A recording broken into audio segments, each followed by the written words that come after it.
Hello everyone, welcome to something new. We got the Renko Edge live. Like I said, we're trying something different, and hopefully if it works and the feedback's good, we will continue to roll this out sort of Monday lunchtimes UK time, just ahead of the US Open. What's the point of it? Well, I'm going to go through the live Renko charts, futures that is, markets, and we're going to pick off some good setups, some good ideas for the week ahead. I'm going to stick to the technical analysis as much as possible, but if those ideas can be backed up by fundamental, some other factors, all well and good. And remember, this is a weekly sort of look, so a bit longer term, so you can take these ideas and then refine them into some of the other Renko strategies that you might have seen on my channel. If you're into your day trading, scalping, you might be more of a swing trader, so different time horizons there. So take this as a overview for the week ahead. We're going to go through some charts, like I said, come up with some ideas.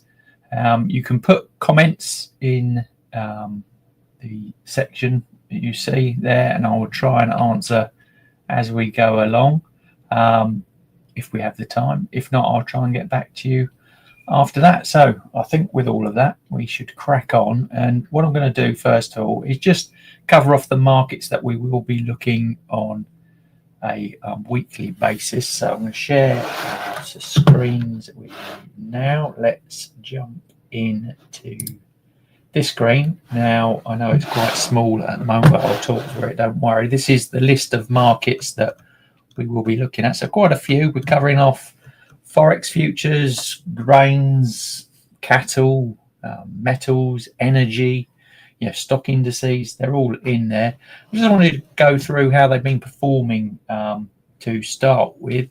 So over the last month, our best performers have actually been coffee futures, up nearly 30%, and then Ethereum 18.5%, and then silver 12.68% there. So they're the top three. Now, that's if you were long, you would have made some good money on them. What if you were short? Where would you have been looking at? Lumber futures down over 20%, orange juice down just over 18%, and lean hogs down 11%. We'll have a look at the lean hogs chart, because that's one of those markets that I roll out year after year, telling people what's going to happen there, and it always does. So we'll quickly go over that one in a bit. Longer term, let's just go back year to date. Let's see what's been going on year to date. Worst markets so far: orange juice down 50%, cocoa down 33%, whey futures 17%, natural gas nearly 17%. Best performers, it's platinum up nearly 55%, silver just over 41%, feeder cattle 38%, gold coming in at 34%. So some good strong ones there. First crypto, Ethereum, nearly 31% there. So some good plays to be had, as always, in the futures market. So let's get into just quickly reviewing. I've got a standard format for you here that I'm going to go through to start with. So you can see on the right hand side my list of contracts. Yellow ones, probably going to talk about more, the highlighted yellow ones there more today. But what have we got in the chart set up here? Well, the left hand chart is 45-minute ATR of whatever market we're looking at. We've got a very fast stochastic, and we got our Z score indicator there at the bottom. And then we've got faster Renko charts, exactly the same. Sorry, we've got a couple of super trend indicators on there as well to give us an idea of trend as well. And then we've got a 20-minute ATR of the same market with the stochastic, very fast 111 setup, nice for finding the trend turning points. And then below that we've got a 5-minute ATR on the same market, and then below that we've got the daily historical volatility of that market that we're looking at. And I'm just going to literally run through the top to bottom very quickly. Then we're going to focus in on some better looking charts that I think are worth your attention. So let's start right at the very top of the list in the metals area, and we've got copper. As you can see, been on the slide over August and just bottoming out now. So Is that a bounce? Well, we're going to look into that further. In the short term, you can see, trending up the last week, or so. Volatility, though, at a low. Normally the summer doldrums kicking in on that market. Normally picks up September, October time. And gold next. Well, gold has been a good performer, pushing up towards new highs again. And again, it's another one we're going to focus in on. You can see breaking up 3,500, and in the shorter term time frames, all looking pretty positive. Volatility low, still quite low. And then you'll see a similar pattern in silver.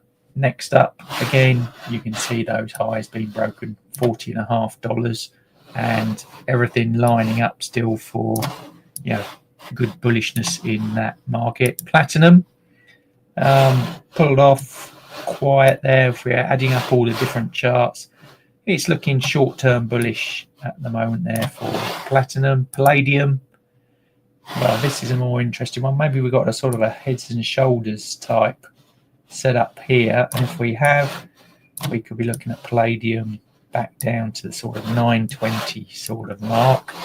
Shorter term, it's had a little bit of a recovery.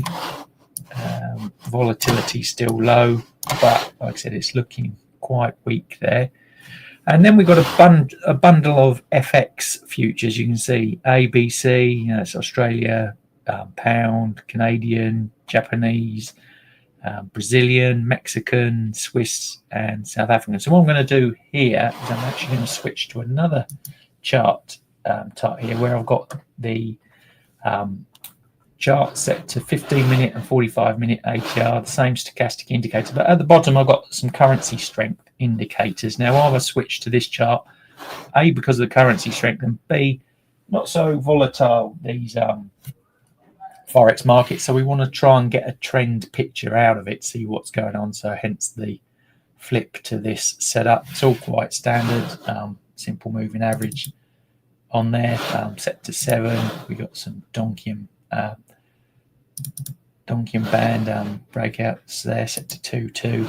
But let's just quickly run through them, see if there's anything interesting at the moment in the currency markets there. Let's just link those symbols so they both do the same thing.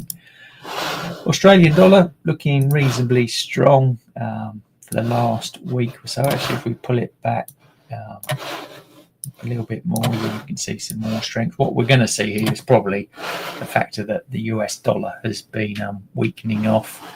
Australian dollar wise, maybe could break here, but I'll be looking maybe for a mean reversion play back down into the range there. Pound, what have we got? Anything more interesting? Same sort of pattern. Like I said, I think that's what we're going to see in these currencies. We've got that strength of the native currency against the weakening US dollar, which is probably an economic play there. Canadian, again, very similar. So nothing too exciting really in the currency pairs at the moment. Japanese yen, gone a bit sideways there for actually quite a while, since beginning of August. So been a pretty flat month there. Looking at currency strength down the bottom, we got a mixed bag as well.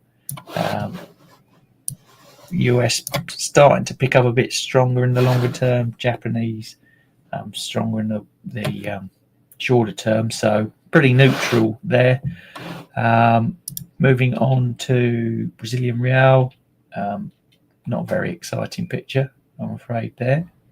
Very flat. We've got a nice double top up there where it pulled back. Maybe, if it can break down, we're looking at those sort of zones there. Peso, Mexican peso next. Well, that looks maybe a bit more encouraging, maybe for a bit of a push on upwards. We've got at the bottom the Mexican peso strong against the dollar, so something there maybe for a longer play in that one. And then we're going to the Swiss franc, bit bumpy, bit rangy, difficult one to trade there, mixed on the currency strength. And then South African rand, our last one. Again, you could be maybe factoring in we've got some strength there. Let me just undo that. And we've got some bullishness in the stochastic in the longer term. So, you know, I reckon if I drew a Fibonacci on this, we would get some nice potential lines in there to target. We look back to those highs up there, around that sort of level. Got a nice W, you know, double bottom in place, support around there. So maybe short-term push to those highs before maybe pulling back again once more into that range, depending on what's going on with the US dollar strength there. So let's flip back to the other markets now. We're going to head down to Bitcoin. A couple of cryptos now. Bitcoin, what's going on there? It's starting to look weak again after a great move up to, you know, 123,000. We've got this sort of nice range here. I think what I'm going to do here is I'm going to draw on the old Fibonacci's again. Let's flip. Well, actually, we'll save that for a bit of analysis later. What about in the short term? Trending down in the 20-minute there, and we've got these nice little waves. There's some nice little pullback trades to be had there at the moment. But in terms of direction, we got bearish, we got starting to look more bullish. So pretty neutral, and volatility-wise, starting to kick on up again. Back to some decent, more exciting numbers, 55-60%. Ethereum's been probably one of the best players in the crypto market for the last few months, and as you can see from that chart there, really nice pullback, but stalled around the 47.50 to 47.75 sort of area. Again, maybe we're looking for another move back down into that zone. In terms of directions, bearish, bullish there in the medium term, and bearish in the shorter term. So again, you know, a bit of a mixed bag. Maybe we might see a bit more range playing there for Ethereum. Crude oil, one of my favorite markets, one of the biggest traded futures markets there are. It's a bit of a mixed bag at the moment. We had that nice push up over June, as you can see there, and then, you know, we've had these two big pullbacks at the moment. Longer term bearish, then we've got some shorter term more bullish sort of action in there. Volatility very low at the moment as well. Heating oil is going to be highly pretty much correlated to that, so we won't spend too much time. And that gas could be an interesting one. Seasonality wise, can be bullish at this time of year. We've had the sell-off down there. Again, you know, depending on weather and all sorts of air conditioning units and all those sort of fundamentals, it's another interesting play. But historically, seasonality sort of picks up. So are we seeing a turnaround at this sort of 2.7 level? Could be quite interesting to watch. Shorter term, a lot more bullish. And we are actually trying to get some volatility back into play here, around about, you know, just under the 60 mark. Looking for that yellow line, by the way, is a 50 moving average on a 10 period historical volatility. So we want it sort of more into that 70 sort of zone.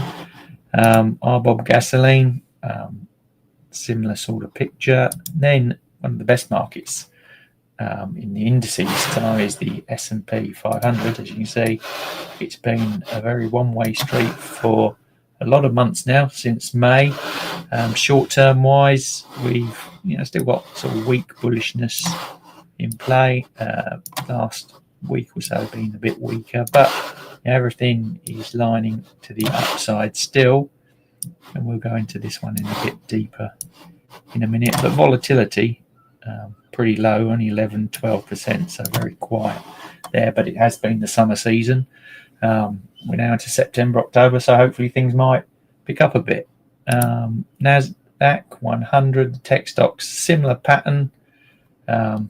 Maybe a bit quieter actually in the S&P, but still some good upside, I think, to come as we head into autumn and winter. The DAX, German stock market, not really doing anything. Weak in the longer term, has been more weak. Medium term, just starting to pick up maybe. Neutral at best there, volatility very low, so nothing special going on with NASDAQ. Over to Japan with the Nikkei. We've had a not bad run up, but it's looking a bit toppy. Maybe for a pullback into this 40,000 zone. Yeah, short term, it's been nice, sort of swings down, so maybe we're looking for a reversal around about where we are now. Medium term trending just picking up, but like I said, maybe looking for that overbought sort of sign to bring it back on down. And we'll scan through some other markets quickly, some softs. We got cotton, not much going on there. Coffee, one of the best performers. That's been flying up. So let's just pull that back a minute, because it did have a bit of a bad down run back to April time, as you can see there, and then has picked up massively. In the short term, it's looking not too bad for bullishness. We're looking to some seasonality as well in a minute, because it is actually weak in September, which might mean we're seeing the tops of the coffee market at the moment. Orange juice, good one for hurricanes coming October, November time in the US, has been weak. Still looks weak overall at the moment. Cocoa as well been selling off longer term. Again, weak neutral. Sugar, again, another bearish look to it in the longer term and in the medium and short term. There's not much volatility there, so weak, bearish. Different sugar, number 16, if you're interested on the ICE exchange. Very neutral. And here's a couple of interesting markets for you. Cattle have been doing very well. We've got live cattle and feeder cattle. You can see still pushing on very nicely at the moment. And also, interestingly, this sort of time of year, seasonality-wise, still not too bad a play for some further upside. And then we got to lean hogs, and I go on about this one year after year. This same pattern that plays out, goes up when the buying, we call it barbecue season, when buying comes in, and then you get a very sharp drop around July, August time, and guess what? It did it again. You can see that reflected in the volatility down there, and we've got to lows, just stabilizing and starting to pull back. You do get a bit of buying seasonality coming back in at this time of year. Some other much smaller markets, whey futures, these ones are harder to get your hands on if you're in the retail world to trade. All looking good. Milk, nothing much to talk about there. Lumber, one you can play. A good economic guide to US housing, because a lot of housing out there is made from lumber materials and furniture, etc., etc. So we've had to sell off down here, and actually seasonality wise it is still weak. We could call this a head and shoulders pattern maybe. If that is the case, maybe a break below 537 and we could be flying down lower. We'll pull that up on some Fibonacci's in a minute, see where that could be going. And then what have we got? Canola looking bearish, into grains more. Corn has picked up in the shorter term, as you can see there and there, but it's been not too exciting really as a play. Corn volatility picked up quite a bit though in the short term. Soybeans is an interesting seasonality play this sort of time of year. Could be looking for some bearishness creeping in. So we got the bearishness there. The rest is more bullish. I'll be looking again for some pullbacks maybe into the zone around that sort of price range there. And then we've got the other soybean contracts, futures again looking maybe a bit toppy at the moment. Soybean oil futures maybe back down into there 47, 46 zone.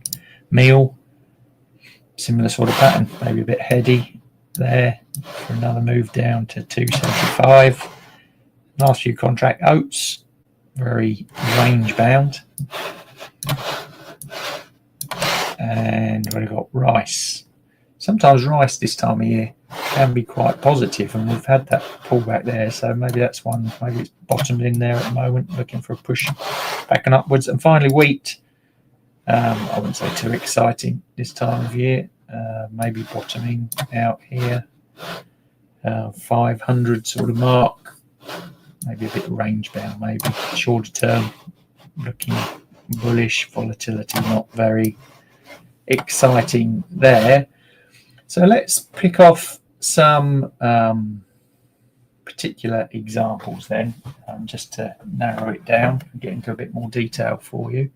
Just start with the old lean hogs, and just wanted to show you that this season we've got seasonality and the commitment of trade. At the bottom one here is the large speculators, and we've got seasonality here, and you will see pretty much this is a 9-year average, and it doing that all the time. You see that this is daily Heikin-Ashi chart, and you see within 2 or 3 days a massive move to the downside. But if I roll that chart back, every year you'd see a similar type of thing. You got 20% there very quickly on that market. So there's that one. I'm going to the S&P 500, a bit more shorter term. I love to use the VIX as the inverse indicator to see what's going on at the moment. Actually, we've got, if you see, let's get the drawing on, you can see the volatility picking up, which is normally a bearish sign. So we've had that lovely run up, and we've got on the chart up above $5 block size, $10 block size, $20 block size. You can see that it's trading above its 200 moving average in the longer term, looking still strong and holding above the 200 in the $5 block size, which is an encouraging sign if we're still bullish. In the bottom right hand corner, we have got a low volatility regime on. You can see going back to April, May, we're talking 70-80% nearly down there, and then that big pull off there in the volatility to where we are now, 10-11. We're lows at the moment, but hoping seasonality wise September, October it to hopefully pick up a bit. If you were to trade at the moment, it's feeling quite weak, neutralish at the moment, so maybe some range bound, if you're into your day trading here, maybe some more sort of range bound setups you might want to try and pull off. Like I said, that sort of sideways movement, and then looking to break up above that sort of 6,500 area. Maybe that's the sticking point, round number there. Let's just put on some quick Fibonacci's on that last move, just to see what we're talking about in terms of actual targets. High to the lows there. Let's then zoom in. Right, so in terms of actual numbers, I'm thinking 6,200. You see there, 6,250 is a nice pullback number.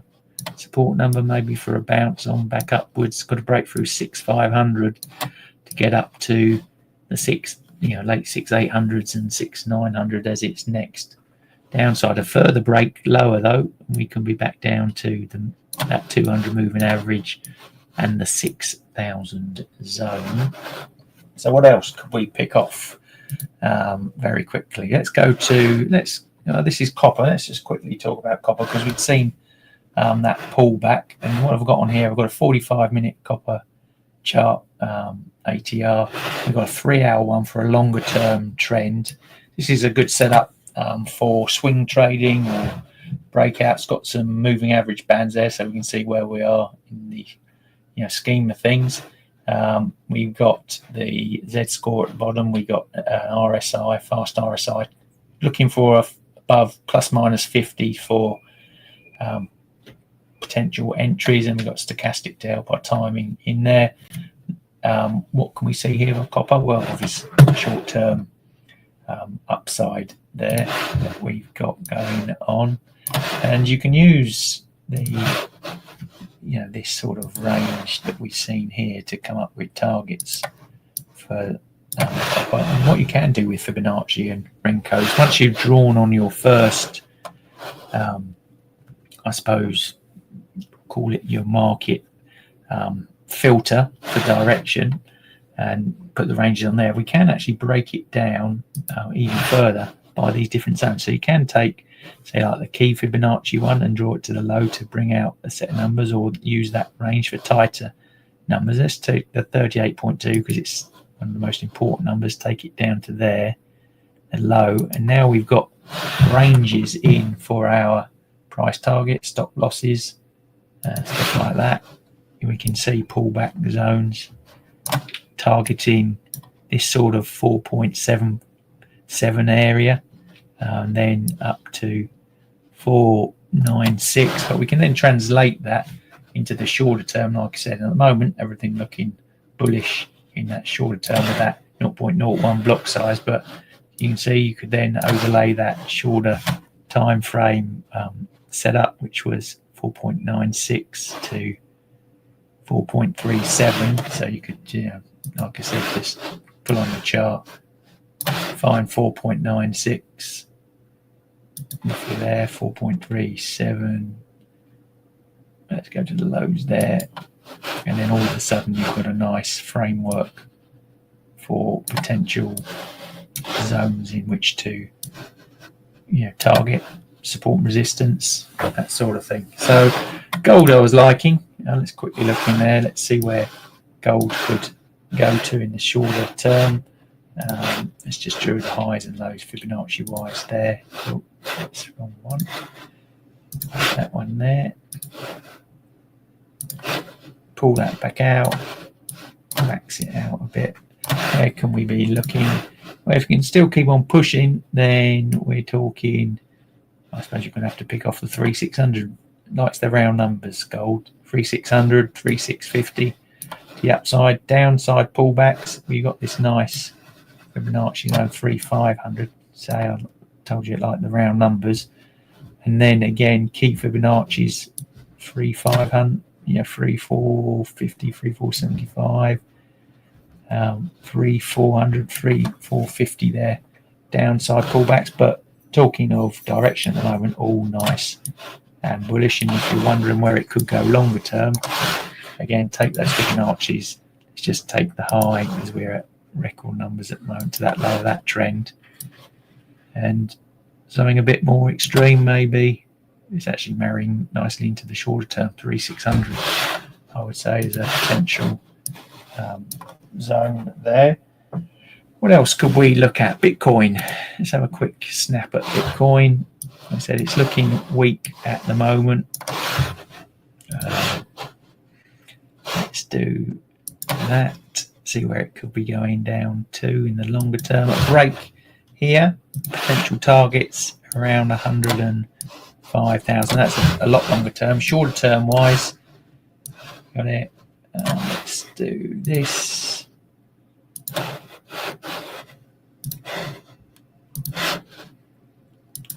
There we go. What could we be targeting short term wise? It's going to be similar type of numbers, but it's going to give us a more granular look here. Support upside 1100, 111,000, 112,000. Key line 61.8 at 114,000. But breakdown, I said 103.5, 104 sort of zone. Could happen quite quickly, but at the moment it's neutral, I'd say, because you've got the RSI looking bearish, stochastic bullish, so nothing there at the moment. Quick look at one of my favorite markets, crude oil. We could see we've got the downtrend over there on the right hand side. Not looking too bad short term, maybe some bullishness in there. What could we be targeting if we got a little reversal in play? And I did do a mean reversion strategy the other day, so that's worth watching if you're into short term trading of oil. We got support here at 63 3/4 and 61 3/4, and then we'd be probably targeting, I think, 67 if this sort of pattern in there holds, and then 68.5, and then back to those highs around $70. Failure here. Let's draw it on the bigger chart. Let's draw it there, like so. We could be talking move down back towards $60, I think. So some interesting markets there to look at. Let's just try and summarize what's been going on. If I was going through my list, I just wrote some notes down there while we did that. Gold and silver still looking very positive. S&P 500 maybe slowing down a bit, maybe some short-term corrections, but looking for a bit of a volatility kick to move things back up to highs. Nat gas could be an interesting one, more bullish play maybe there to jump into. Bitcoin feeling weak. Ethereum's done very well for itself, but maybe just slowing down, maybe some people taking some profits. Soybeans still looking weak. Have we got a copper bounce? Maybe, maybe not. Palladium head and shoulders that we saw early on looks like it could move a lot lower as well. If you're talking currency pairs, very flat at the moment. Maybe some Japanese yen bullishness in there. Coffee was hitting highs, one of the best performing futures markets at the moment, but seasonality wise that could be negated by a poor, weaker September ahead. Cattle still looks like it's got some legs left. Hogs have been done. WTI, I think you're probably looking a bit more range bound, in a decent range, $10 range maybe, but not quite as exciting as some of those other markets. So that's probably pretty much it for today. I can't see any questions or anything coming in. So that's the sort of format we're talking about for this session. I'll try and build it out and develop it as weeks go on and listen to feedback and what you want to see and talk about in this sort of session. But it is Renko based. The Renko charts really do smooth out those trends, turning points. The use of oscillators, fabulous tool for this sort of thing. If you want to learn more about the Renko charts, what I do, I'll add some links to the description below once this goes, when I close it out. But check the website out. www. Let me just type that up on the screen for you. The website. Check that out because I've got a. Let me put that on the screen, if I can do. There it is. If you head to that website, then I've got my bookstore shop there where you can get your hand on the Renko book, which you see over my shoulder over there. New book out, Samurai Trading Code as well. That's also fresh out, only a week or so old. And then also got a lot of book bundles. We've actually got a sale on last day. It's Labor Day over in the US. We've got only a few hours left of that. If you want to get your hands on anything digital from my world, which is both books. We've got a Renko masterclass on a real practical guide to how to do it. And some of them bundled together, all 30% off for the rest of the day. So check that out as well. Just having some feedback there from let's just see. Let's see if I can get that on the screen. We've got some questions in. Somewhere in the Rockies. My favourite. So just added. I'll put your previous comment on. There it is. Your average strategy to use on futures NQ. I would say it's very much like the S&P one. You can get the VXN on. Which is the volatility indicator for the Nasdaq, not quite as good as the S&P or VIX. So you can actually use the VIX there as well as a sort of guide. But like I said, that same sort of multi Renko chart set up with different block sizes and moving according to the volatility in those block sizes. Keep it simple with the Nasdaq, and also look for the momentum in the tech stock sectors as well. See whether that's picking up. That helps add extra weight to there. But in terms of my favourite for, if I was to pick, I'm looking down my list now, if I was to pick something at the moment, gold looks quite interesting. Bitcoin weakness, palladium certainly looking as a lot shorter there. Not so sure. Cattle, like I said, did have some upside, but I'm not sure if that's sort of petering out at the moment. Coffee as well, I think, might flip back downwards. So gold, I'd look for the S&P 500 / NASDAQ at the moment. Still bullish, but just be prepared maybe for some pullbacks before it kicks off again. Nat gas could be a surprise to the upside, but keep your eye on US weather conditions there, usage, storage, that type of thing. But if I was going to pick something to watch a bit more closely, maybe gold. I don't know. I've got a feeling there may be a bit of gold there at the moment. Some other questions.